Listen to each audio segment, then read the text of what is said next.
જૂનાગઢ જેલમાંથી કેદીને દીવ કોર્ટમાં હાજરી પુરાવવા માટે લઈ ગયા બાદ કોર્ટે હાજરી પૂર્યા બાદ આરોપી પ્રત્યે ફરજમાં બેદરકારી દાખવવા બદલ 3 પોલીસ કર્મીઓને જિલ્લા પોલીસ વડા દ્વારા સસ્પેન્ડ કરાયા છે। આ ઘટના બાબતે ઘેરા પ્રત્યાઘાત પડ્યા છે।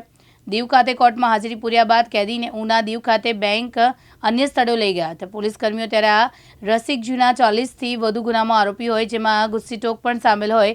ત્યારે બહાર આવેલ ઘટનાની ગંભીરતાને ધ્યાનમાં રાખી એસપી આ ઘટનામાં સંડોવાયેલા 3 પોલીસ કર્મીઓને હાલમાં સસ્પેન્ડ કર્યા છે।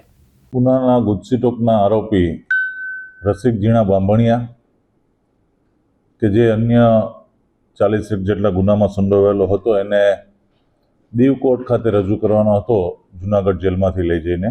તો જૂનાગઢ જેલમાંથી જૂનાગઢ પોલીસના જાપ્તામાં કે જેમાં પીએસઆઈ અને 2 પોલીસ કર્મચારીઓ હતા, એમના દ્વારા દીવ કોર્ટમાં લઈ જવામાં આવે અને ત્યારબાદ દીવ કોર્ટમાંથી એની હાજરી પૂર્ણ થયા બાદ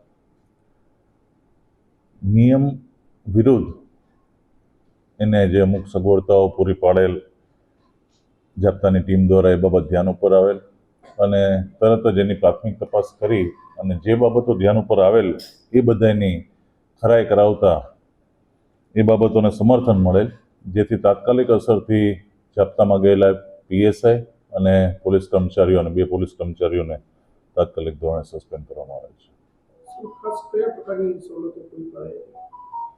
ખાસ તો એને આરોપીને બેંકમાં જવા દેવામાં આવેલ, એના વાડીએ એના ઘરે જવા દેવામાં આવેલ, એટલે જે નિયમ વિરુદ્ધનું, કાયદા વિરુદ્ધનું હતું। એટલે પ્રાથમિક તપાસમાં આ બધી બાબતો ઉજાગર થતા તાત્કાલિક ધોરણથી એમની વિરુદ્ધ કાર્યવાહી કરી સસ્પેન્ડ કરવામાં આવેલ છે।